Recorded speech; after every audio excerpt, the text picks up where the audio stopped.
What's going on, guys? It's a very average day here in lovely San Diego. Today, got a quick one for you guys. I'm attempting to answer a question that has been debated for a long time now. Do you absolutely need to tune your car when you put long tube headers on? Stay tuned to find out. There are really two base camps and two schools of thought here with this. Now, the first one is, hey, we know that the headers set off the check engine light because there are no cats or the emissions the problem, but with that being said, you don't absolutely need a tune because it's exhaust, right? It's not gonna mess with anything. You can drive around for it for a while. You'll be fine. The benefit there is it doesn't necessarily void your warranty. If something does happen to your engine, you can always swap the old headers back on and be fine with it. Now, there's the other school of thought that says that the headers are messing with the air to fuel ratio that's coming out of the engine and it's making it run lean or changing with the computers or whatever it may be. And a lot of people say that under wide open throttle or if you're running the car too hard, it could actually harm the engine if you have long tube headers and you haven't tuned the car. So what I'm gonna do, I'm gonna give Cunningham a call because I am tuning my car because I don't wanna drive around forever with the check engine light on. And we're gonna attempt to answer this question while I get that tune scheduled.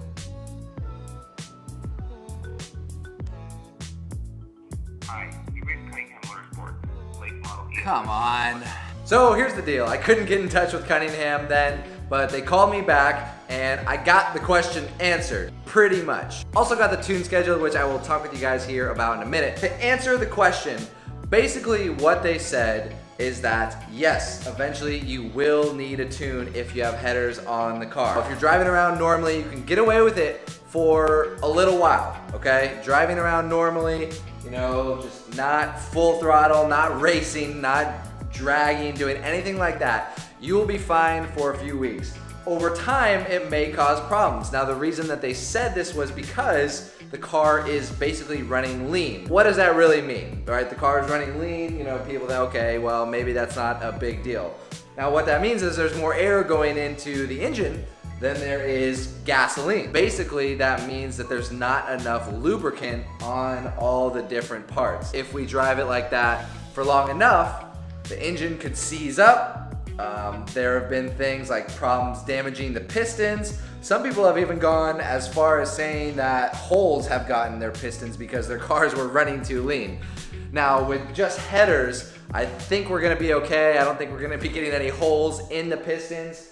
With that being said, if you were to put headers on and it was running lean and you drove it around for a couple of years, you were running it hard a lot, doing some track days, I think it would be safe to say that you will probably end up getting some engine damage at that point because of the car running lean. There's also the fact that the check engine light is on because there's no cats in the car. So if something else does happen to the engine that it needs a check engine light, you'll have no idea because the light's always been on. So you'll never be able to tell if there's an actual problem with the car. If there's something wrong, you need to take it in for service. So basically what this all means, if you're getting headers, tune the car. If you can't tune it immediately, you'll be okay. Just don't go out racing it. Don't be stupid with the car. Don't push it way too hard so that the car overheats and causes problems and engine failure and damage and all that kind of stuff that I don't think anybody wants. Hopefully that answered a question for everybody out there who is thinking about that. I know for a fact there are people that I've seen that have posted comments and forum posts and everything saying that they got headers and they're just driving around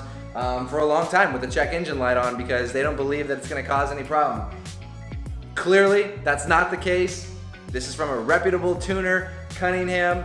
Again, don't take my word for it. If you wanna call them and ask them, go ahead. Obviously, they do tune cars, so there may be some bias there as well, but what they're saying makes sense. The car is running lean. You don't wanna damage the engine, in my opinion, for a tune that's $500, $600, something like that, depending on where you live.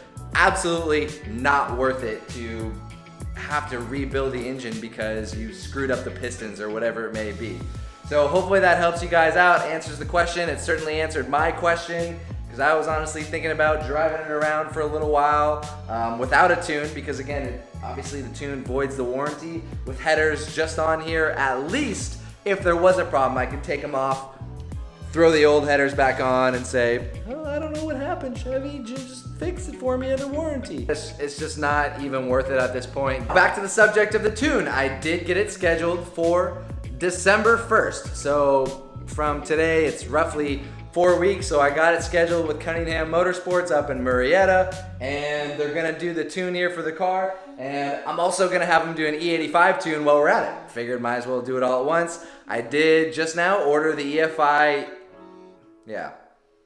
I did just order the EFI E85 flex fuel kit. Sorry, that's tough to say. EFI E85. EFI E85. Okay, the EFI E85 flex fuel kit for this car. I just ordered that. So I'm going to be doing an install video here in the next couple of weeks when that does show up. I have no idea what I'm doing. We're going to kind of learn together, and I'm going to put that up for you guys. I know there's some pictures online. To me, they're kind of confusing, so we're going to figure it out as we go.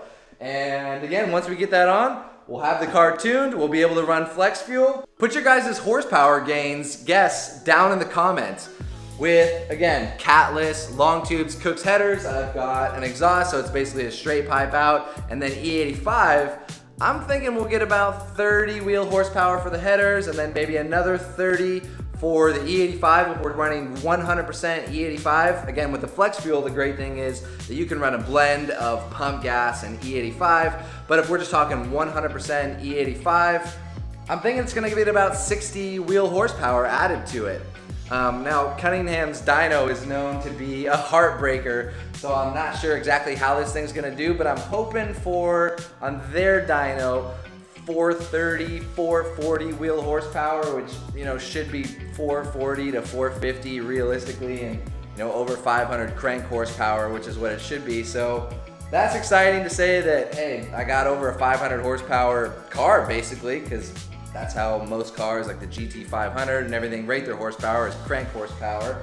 But the car community obviously ranks it at wheel horsepower, because we know that's what really matters here on the cars. But either way, I'm really excited for that. Can't wait to bring you guys along the journey here of doing the mods, getting the car tuned, and who knows what's gonna go beyond that.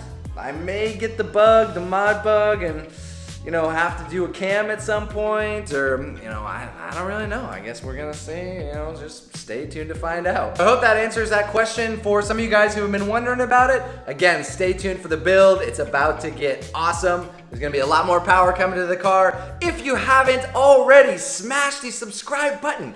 What the hell are you doing? Smash it, just hit it right now if you haven't done that already. Subscribe down below, drop me a like if you like the video, sub if you love the video. Other than that, guys, thanks for joining me again on a Marcoon 13 YouTube video. You already know what's coming.